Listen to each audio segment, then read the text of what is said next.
Hidayah tu milik Allah, bukan milik korang semua. Jangan nak memandai-mandai nak tentukan orang ni akan berubah ke, orang ni akan ke mana, ke sana ke, tak.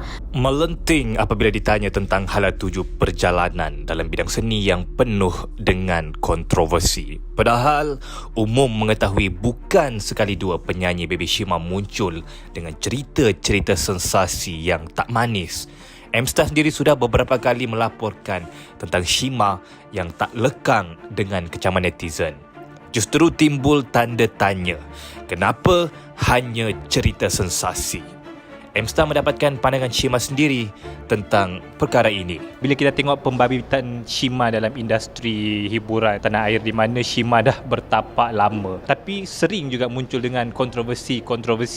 Kenapa agaknya ada yang tak kena dengan perjalanan kerjaya ataupun karier Shima sendiri? Sebenarnya apa yang berlaku pada Shima ni bukan Shima nak tarik perhatian orang ke apa ke, bukan Shima nak buat kontroversi, tapi apa yang berlaku pada Shima sebenarnya disebabkan mulut orang. Bukan Shima yang mulakan dulu. Daripada dorang lah, netizen yang mulakan dulu. Baru-baru ni pula pasal isu Shima berkongsi video dengan seorang rakan di Instagram di mana terlihat ada tatu pada bahagian dada dan tangan Shima. Mungkin boleh jelaskan lah, tatu tu sebenarnya adakah original ataupun sementara dan sebagainya. Kalau bab itu Shima rasa Shima tak nak menjawab. Apa yang Shima rasa Shima nak buat, so Shima akan buat. Shima rasa bahagia, Shima buatlah macam tu. Yang lain tak payah macam sibuk nak jaga urusan Shima. Sebab korang semua ada family, korang ada keluarga, korang ada saudara mara. Kenapa korang tak tegur saudara mara korang dulu ataupun orang sekeliling? Ataupun korang jumpa orang yang tak pakai tudung sekarang ni, jumpa depan-depan dan cakap, kenapa kau tak pakai tudung? Berani ke? Kalau berani datang jumpa Shima, tegur depan-depan. Tatu tu betul ataupun tidak? Shima still tak apalah, suka hati diorang lah. Kalau diorang nak jawab, lantak kau lah macam tu.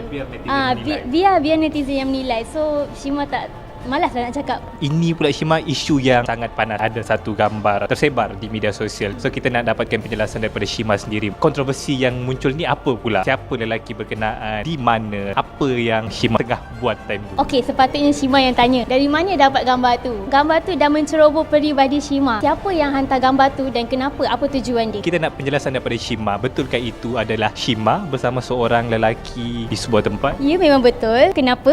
Ada masalah ke? Dengan seorang lelaki agak mesra. Kita nak tahu mungkin lelaki tu siapa Shima. Korang tak payah tahu kot. Sebab tak ada kepentingan pun untuk korang. Lagipun korang rasa Shima ni tak penting pun untuk korang. So korang tak perlu tahulah. Shima rasa Shima nak buat, Shima buat. Shima tak ganggu orang. So jangan ganggu Shima. Nampak seperti pusat hiburan sedang minum. Jawab je lah mungkin di mana, dan time tu macam ada nampak minuman lah. So mungkin minum.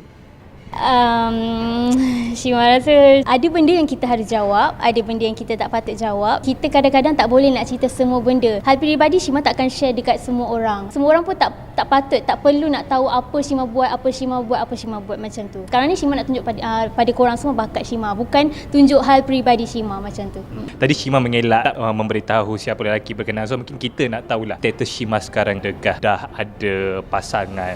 Shima dah cakap kan macam hal peribadi Shima tak nak cerita dekat semua orang. Sekarang ni Shima fokus career Shima. Shima ni dah lama juga dalam industri, so Shima nak fokus lebih career Shima, bukan hal-hal peribadi Shima macam tu. Yang korang perlu tahu, korang enjoy dengan lagu-lagu Shima. So hal-hal peribadi semua tak perlu tahu. Macam korang, cuba kalau Shima tanya hal peribadi korang yang korang tak nak share, Shima paksa untuk korang jawab, korang nak jawab tak? Mesti korang akan angin juga kan? Tolong respect orang lah. Bila ada orang melabel Shima agak nakal, kenapa? Komen daripada Shima sendiri. Ni karakter Shima. Shima tak nakal macam sampai goda suami orang, kacau rumah tangga orang, kacau keluarga orang, minta duit mak bapak engkau. Tak ada. Masih menghormati orang lain. Bukan nakal sampai nak kacau keluarga orang. Kita sedar Shima pun ada populariti di Indonesia, negara jiran. Okay, apa bezaannya daripada netizen Malaysia dan Indonesia? Banyak sangat. Kita boleh tengok daripada komen-komen orang di FB ke, IG ke dan YouTube ke. Komen orang Indonesia dan juga Malaysia macam mana. Kalau Malaysia banyak yang memaki hamun Shima dan Indonesia banyak mendoakan Shima. Diorang ada juga tak suka Shima tau. Bila diorang tak suka, diorang akan mendoakan Shima. Bila bercakap tentang netizen, di mana netizen selalu memberi kecaman kepada Shima, makian dan sebagainya. So mungkin pada Shima penerimaan macam mana dari segi mental? Tak dinafikan pastikan jugalah. Kadang-kadang kita ada rasa drop juga. Kita ni seorang, tapi yang kecam kita ni ramai sebenarnya. So bila dah ramai-ramai kecam kita tu, Shima tak tipu lah cakap Shima ada juga rasa macam down, kadang-kadang stres, semua ada. Disebabkan mulut orang, so Shima tak boleh nak tutup. So Shima biarkanlah apa diorang nak cakap, biarkan. Apa yang diorang nak pertikaikan pasal Shima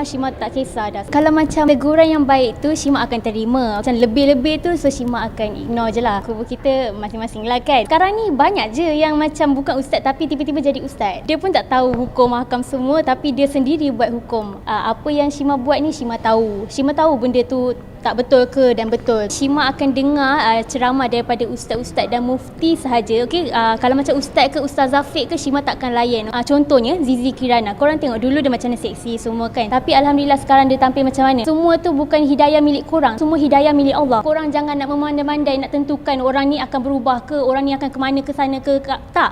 Bukan korang yang tentukan hidup dia. Yang tentukan hidup kita semua Allah. Hidayah tu milik Allah, bukan milik korang semua. Apa yang terbuku di hati Shima, apa yang Shima harapkan dalam perjalanan kerjaya Shima sendiri? Shima harap macam kalau Shima buat sesuatu yang bahagia, yang penting Shima tak kacau korang, dan Shima harap korang semua dapat terima Shima lah. So Shima harap korang dapat support Shima, dan kalau tak suka Shima, just doakan yang baik-baik, bukan maki hamun Shima macam tu. Just doa yang baik-baik saja.